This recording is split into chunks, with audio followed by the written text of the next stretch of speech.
have our friends from Experian kicking this off. This is about a 10-minute sponsor presentation. And Experian has sponsored many of our events over the years, and we're thrilled to have them back here today in this capacity. We have Michael Kraut, Vice President of OEM Sales over at Experian here, just to give you all an update on what they have cooking at the company and how you fit into the overall auto ecosystem and all that. And Michael, how you doing? I'm doing well. Can you hear me? Sure can. Yeah, you sound good. You look great. All right. I'm trying to share my screen and it's not letting me share. Okay. Well, the tech folks here will help you with that. There we go. All right. Hang on a second. There we go. And you're I'll share the screen. You're fully branded too. I love the shirt. So you like it? I got my mug here also, just in case I needed to do it. Yeah, thanks a lot, Media Post, for giving me the opportunity to talk today, and thank both Lisa's good conversation. What I figured we would do is spend a little bit of time talking about how we work with our clients over the last couple of months. It's definitely been a stretch. We do work across a lot of verticals, so I'm going to touch base on some consumer sentiment things that I know both Lisas just talked about, but we went knee deep into the consumer sentiment. I want to spend a little bit of time about what we're seeing in the marketplace from a vehicle perspective, touch a little bit on the digital retailing because we sit in a very interesting place, and sort of how we're helping our clients moving forward. For those of you who may not be familiar with all the verticals that Experian touches, we have a very big vertical in auto, obviously financial services, which is more around sort of the credit bureau that everyone is pretty familiar with. But we also have a really large footprint in the health and the retail sectors. And Experian Marketing Services works across every industry, working with a lot of the different media outlets and platforms. So what we did is we mobilized really quickly, and to both what both Lisas actually said were critical was understanding what the consumer sentiment was across the United States. Because we had all these verticals, our leaders got together within the verticals, got questions. I'm going to just take you very quickly through sort of what we uncovered from an automotive perspective. You could see here, this is just the questions that we asked. We had 1,000 respondents that we were questioning every day. So these indexes were actually monitoring daily activities and sentiment. And the automotive questions were mostly around payments, purchase plan, leasing, that sort of thing. And you could see we finished up our research and survey early part of July, and you could see much to what Lisa was saying, Northeast actually started to do really well towards the end of June as they were coming out, but you could see the Midwest had a little bit more pessimistic opinion of sort of how things are going. We took this, and I thought our customers were really vocal in understanding from a generation cohort how they were feeling. And there's a lot of data that you could dive into, but what we felt was really interesting was that Gen X cohort. They really felt like they were continuing to purchase.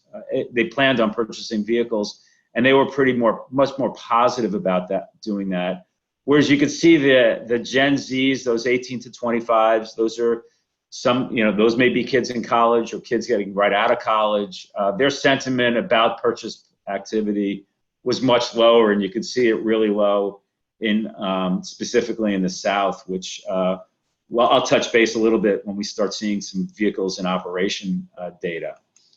We then took a cut, and I think what Lisa had mentioned is sort of online started to become sort of the de facto place where people were spending a lot of time. And not surprisingly, you're seeing obviously the Netflix and the Amazon Prime was where a lot of television consumption was happening, but we are seeing a lot of social activity, namely Facebook and Instagram, where consumers were spending a good chunk of their time.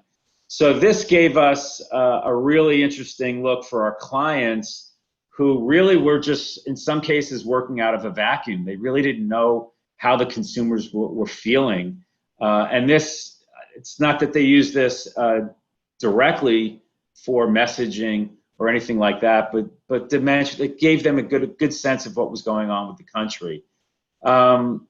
What I also wanted to spend a little bit of time with is to kind of bring us back to where the world was when it came to vehicles in operation. At Experian, you know, we have one of the largest automotive databases. We see and where all the vehicles are being registered. We see where they're garaged and that sort of thing. And I think what probably everybody's looking at is we started in 2019 with 276 million vehicles on the road, and we grew by 3 million. It's not that big a number. The couple things that you need to take away from this is that the 16.3 million vehicles registered, the new ones, it's going to probably take a big hit because you're going to, the fleet and commercial business has really been hampered, namely the rental companies and stuff like that. So that number is going to come down. You're still going to have north of 40 million used vehicles. The number you got to think about is a third of the vehicles in your market are changing hands. So that transaction is still going to go on. That's still a pretty good, healthy number in terms of vehicle changes year over year, month over month. Hey, Michael. Yes, sure. Sorry, I want to interrupt you real quick here. We've had some requests from the audience. Would you be willing to put that into presentation mode so we can see these graphics a little closer? I thought I was in presentation mode. Maybe I will change does that change? Yes, much better, much better. Yeah, much better. There you go. All right. Sorry about that, guys. No problem. What's interesting about the vehicle registration through the first quarter is it was the first time that we saw CUVs and SUVs surpass 50%. Obviously, the portfolio mix of the manufacturers has been happening over the last couple of years. You could see sedan registrations really taking a hit. Namely, 70% of the vehicles on the road right now that are registering, the new ones, are coming from the SUV, crossover, and pickup category. That's something that's sort of interesting to watch as I talk a little bit about segment switchers, because you still have a large amount of new vehicle shoppers that are going to have to switch out of their existing segment. This is the first time 50% has been surpassed, and with the number of new vehicles coming out based on the platforms that are coming, it's only going to increase in terms of CUV and SUV adoption. I wanted to touch base. Experian Automotive sits in a really interesting place in the shopping journey, specifically what Lisa had mentioned about digital retailing taking on a different world. We lived over the last couple of decades, very predictable stuff. We had endemics in the early 2000s, and then obviously the OEMs and the dealer websites really matured significantly. That was a dealer-centric, where dealers were more in control of the transaction. And what you started to see is there were various apps that both dealers started to come out with and OEMs. Naturally, we have Carvana and Tesla, which has really reshaped the entire landscape of how consumers might be shopping. What's not on this slide right now happens to be what's going on in 2020, and that's this digital retail. It's a very, very complicated car buying experience. Experian Automotive kind of sits in a lot of different places here. We're involved in trade-in, we're involved in payments and finance, we're involved in identity, fraud, and compliance.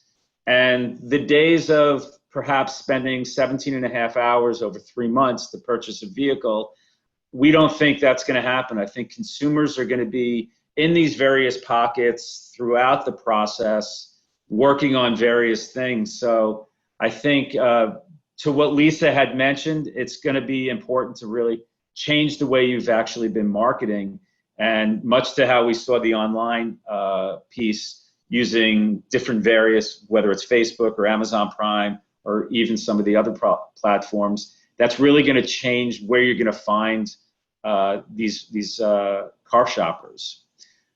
We sit at Experian Auto. We made a really interesting pivot a couple of years ago, where we took our North American vehicle database, Many of you are familiar with our consumer view marketing database. When you blend those together, a lot of really interesting solutions come up for marketers based on what they're trying to do, whether it's, reach out to loyal owners, measuring your advertising, doing some targeting. And, what we've really done is develop this sort of Experian marketing engine that some of you might be familiar with. Our automotive models that are out there. Our syndicated auto audiences are pretty much at every digital, social, TV platform. You could access them anywhere. But what we're starting to do is, as things have really changed, the ability to get more granular is very important for a lot of marketers, especially the clients that we've been working with. And we've been developing a lot of custom models using our various vehicle, credit, and consumer data sets. We've also developed these hyper-targeting sort of segments. Hyper-monitoring is trigger data that's really important for finding those loyal shoppers, loyal owners. We also use our hyper-targeting audiences that are more based around sort of the ownership activities, which I'm going to talk a little bit about. We use our audience engine that allows our clients to sort of use a very fast and easy way to build the models. Our 600 compliant auto audiences are now updated monthly. With the change in what's going on with the world and how marketers need to react, we resourced a lot of people to help us update all these audiences monthly. And what we really are excited about is not just the 480 auto audiences that are out there, but we just launched a couple of weeks ago new audiences focused specifically around the pickup truck segment, fuel type, and what we really are interested in is segment switchers and brand switchers. I mentioned earlier, you're starting to see lots of shift from other vehicle segments up into crossovers and pickup trucks.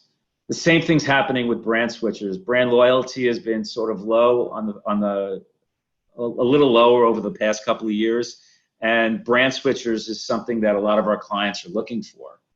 And lastly, I just wanted to touch base on sort of another strategy that a lot of our clients are really jumping in with both feet in right now, and this is more a lot of mining of data that's going on. It's using lease information to find out people that are coming off lease. You could target owners of vehicles, specifically around sales and service or aftermarket. Finding people that have equity in their car was a real challenge. We've helped our clients really do a good job figuring that out. And obviously, once somebody pays off their loan, they kind of move into a different buying pattern. So we're using a lot of our data to create these things, to build solutions for our clients. Hey, so Michael, that's pretty much it for me. Yeah, sure. I was just going to say, we got about 30 seconds, so if you wrap, but that's You're great. done. We are done. Just want a little plug. If you're really interested in getting it deep into the weeds based on registration data or finance, visit Experian.com/auto, sign up for a webinar and get a little smart. So that's really it for me. Hey, great. Thanks a lot. We had some people ask if this presentation is going to be made available. I don't want to put you on the spot, but why don't we do this? If you want, you can put your email into the chat, and then anyone has questions or requests for Michael, feel free to do that is that you okay? got it. Okay. Absolutely. I'll put it out there for you. Fantastic. All right. Well, hey, thanks so much. Thanks a lot. Yeah, great stuff. Stay safe out there. Thanks for your continued support. We really appreciate it. And that was awesome. Thank you.